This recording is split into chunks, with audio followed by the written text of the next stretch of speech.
Hello and welcome to another part in our series of Yogscast Complete Mod Pack mod tutorials. Today we're looking at the Crucible from the Ex Nihilo mod. Ex Nihilo is mostly for skyblocks. Lets you kind of make everything from very few resources like you kind of need to in skyblocks. So if you're on a public server, this might not be turned on. If you're running your own server, then you can chuck it on like we have. So what I'm going to show you first is just some early game setups of the Crucible. Nice easy way of getting lava. You chuck cobblestone in it and it gives you lava, basically is what it does. Also needs a heat source underneath it. I'm going to show you a couple more variants of that. You can put better heat sources and you can make a little bit of an automated thing that sorts you out with some power as well. So Crucible is very easy to make. It's just crafted out of porcelain clay. That's just bone meal and clay. And the Crucible itself is just a little kind of U shape of porcelain clay. That gives you an unfired Crucible. Grab that, chuck it in a furnace of any kind, and it will cook it into a Crucible. So that's what this is here. There's 3 different heat sources you can put under a Crucible. Well, there's 4 technically, but we'll just look at this for now. So first there's the torch is your kind of bog standard shittest one. I think that takes about 8 minutes to give you 1 bucket of lava from some cobble. So if we chuck some cobble in here, right click with cobblestone on the top, it'll fill that with cobble, and that will gradually cook down into lava. We're not going to wait for that because hopefully this video won't be 8 minutes long. So as soon as that boiled down and give you 1 bucket of lava, you can grab it out by right clicking with a bucket. It's not done yet, so we can't on this. You can then replace this torch with a lava source block, and that will cook up lava even quicker. So if you fill this up with cobble, I think that halves the time. So that takes it down to about 4 minutes. Or I think 4 MB a second, millibuckets, I assume that stands for. So that's your kind of second tier. What you're really aiming for though is to, as soon as you've got a nether portal, go and grab some netherrack and chuck it underneath and set it on fire like I've done here. That halves the time again, so that puts you down to 2 minutes and 47 seconds burning netherrack to burn. So you see I've already got some lava in there.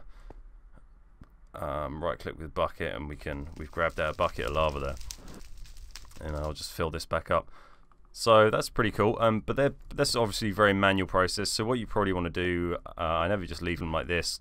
Normally I'll probably chuck a hopper on first of all because they're pretty easy to make, bang some cobble in there, and that'll just keep feeding that with cobblestone. Then what you can do is, if you've got the resources, chuck a drum or equivalent down here. Drum's made out of a bit of steel and iron. Chuck a fluid duct on the side here. You need a pneumatic servo to be able to pull the lava out. Hit that with your crescent hammer. Ooh, so it's red, there you go. And see that is now pulling lava. Any lava that creates, it'll pull out and chuck in this drum. So it's slowly filling up with lava. So you could do the same thing with any of these 3 setups. You'd end up really doing it with this one or this one because it's just painfully slow with the torch. But if you're off mining and doing other stuff, you can just kind of leave it to run, and it's useful to get a bit of lava early game for crafting or whatever. Or if you don't fancy going and pumping out the nether.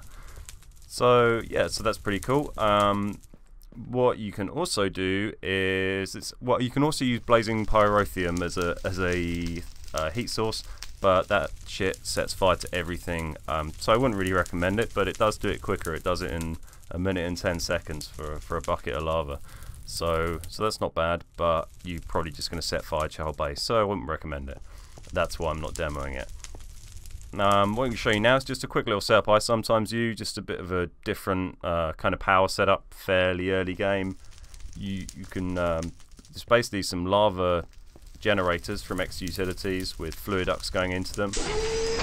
We've got a igneous extruder, which is really easy to make. You probably don't even need to bother with the hopper, but it's good very early game. Igneous extruder, you put lava in one side, water in the other, tell it to make cobble here, and it will just continuously make cobblestone.